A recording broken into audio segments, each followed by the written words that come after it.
Celui qui s'est fait homme pour pouvoir être un souverain sacrificateur miséricordieux et fidèle, capable de compatir nos infirmités, puisqu'il a été tenté comme nous en toutes choses, est le seul qui puisse manier l'instrument de séparation pour diviser l'âme de l'esprit et pénétrer pensée, réflexion, sentiment, intelligence, conception et intention. Quelle œuvre à faire? Comment cette vie psychique qui jette de si profondes racines sera-t-elle discernée et délogée? Comment toutes pensées seront-elles rendues captives de Christ? Comment l'esprit dominera-t-il? Laissons donc agir notre souverain sacrificateur. Il ne se lassera, il ne se découragera que l'œuvre ne soit achevée. Immanquablement, la victoire couronnera son œuvre de jugement et de purification en tous ceux qui se sont remis à ses soins. Que doit donc faire le chrétien? Quelle part lui incombe? Quelle sera sa collaboration dans cette immolation? Avant tout, il doit faire un don complet de son être tout entier sur l'autel de la croix, comme autrefois celui de l'Holocauste sur l'autel du sacrifice. Don de soi, don sans arrière-pensée, sans regret, avec la volonté arrêtée d'être rendu conforme au Seigneur en sa mort. Philippiens 3,10.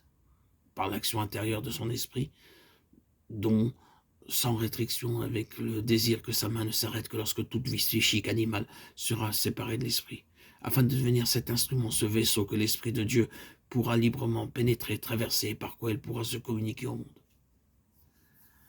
Puis, par la prière vigilante, persévérante de tous les instants,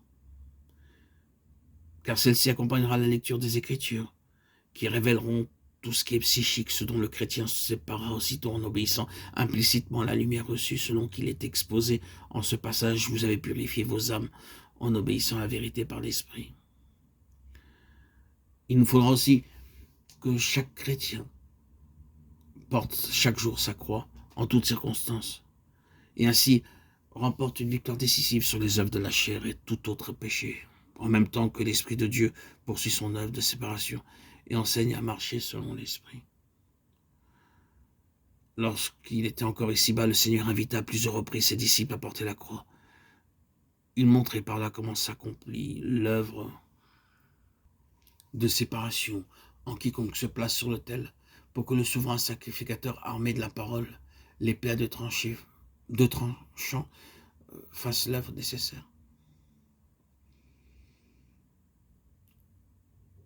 Celui qui ne prend pas sa croix et ne me suit pas n'est pas digne de moi. Celui qui aura conservé sa vie la perdra, et celui qui aura perdu sa vie à cause de moi la retrouvera.